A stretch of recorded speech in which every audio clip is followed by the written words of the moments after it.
Hi, I'm Lisa, and I'm one of the farmers at Deer Hollow Farm. And this morning I'm going to be sharing with you how we milk our cows.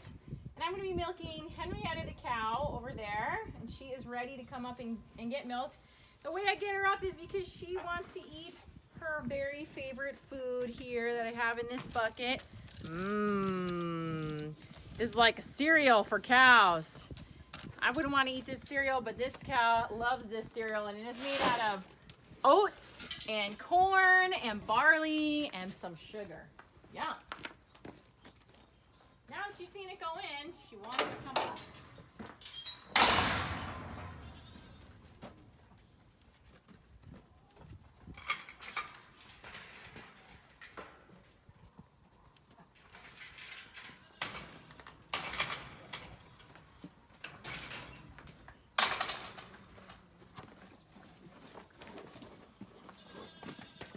Here we go. We put this little necklace around her. It feels like wearing a necklace, but she can't, it doesn't hurt her, and she can't pull her head out of it, so she can't step on me while I'm milking her.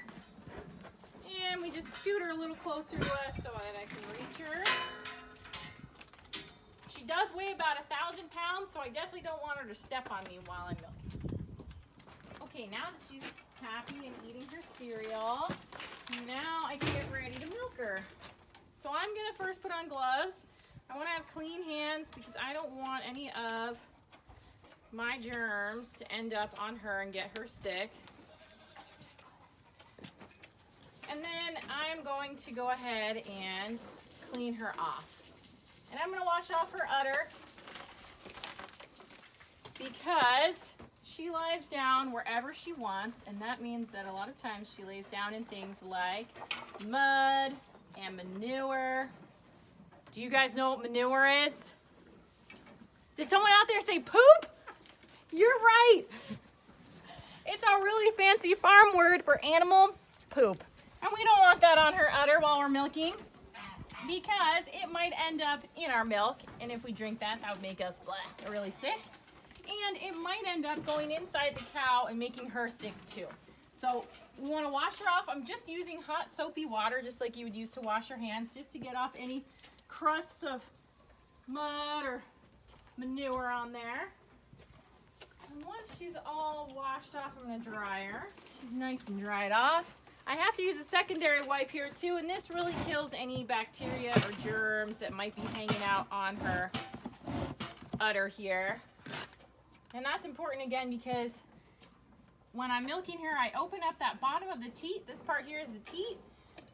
And bacteria and germs can get inside of that teat and actually go in and make her sick too. So we want to wash off each teat. Now each teat hangs off of the udder here, and her udder has 4 sections to it. It has 4 teats. Each section of her udder is like its own separate milk container, so it has a different amount of milk in it. And the teat here is kind of like the top of a baby bottle, and it's where the calves, the baby cows, would nurse from. It's also where I'm going to squeeze the milk out of. So she basically has 4 upside down baby bottles hanging off of her all the time. And now that each teat is clean and I know there's no bacteria or germs, I'm going to go ahead and milk her by hand first, just so I can check the milk and make sure she's healthy. Do some hand milking. I'm going to just check her milk and make sure that she's healthy. I want to make sure that the milk looks clear. There's no lumps or funny colors that would let me know she's getting sick. The way I do that is I use a technique called pinch and squeeze. I'll show you on my hands.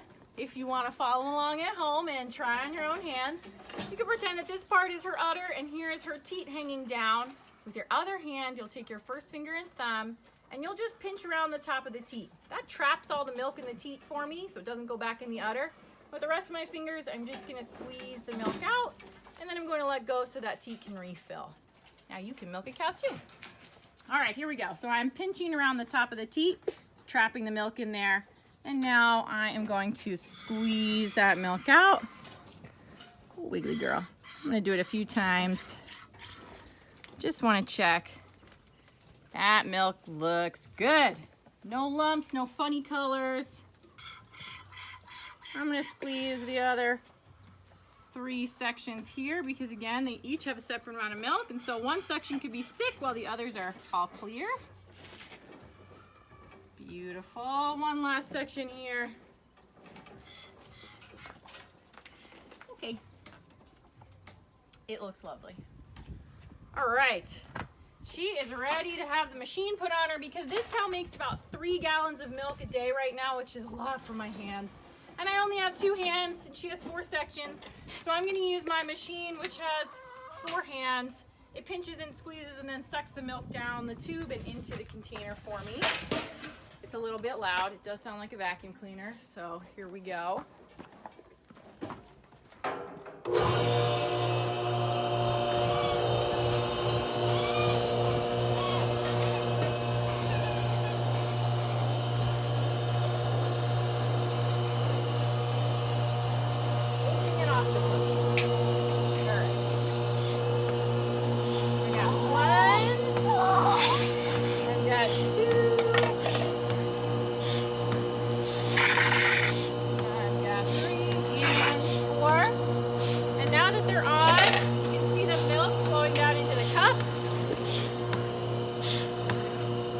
Nice and fast, and it shoots down the milk hose and into the milk container for me.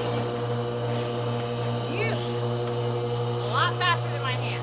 All right, so my machine's all finished. Phew! I'm really thankful I have it because it does my job for me a lot faster by milking out all those gallons of milk.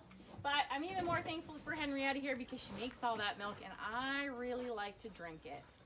I also love some of the other products that we get from milk, like, anybody out there have an answer? Yogurt? Yes. And cheese? Yum. How about everybody's favorite ice cream?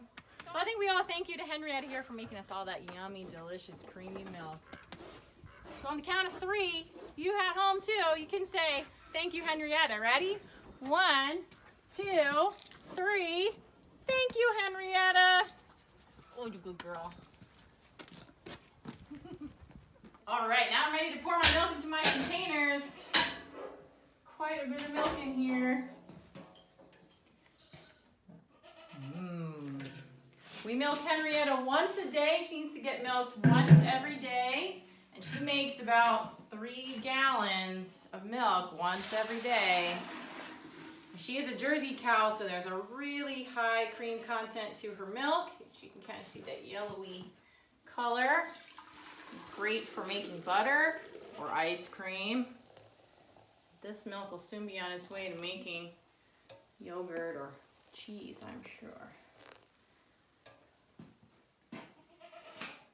Thanks so much for joining us. We'll be back next week with more fun farm facts for you. We might be talking about chickens or goats or sheep, something fun for you. All right, take care all. Bye.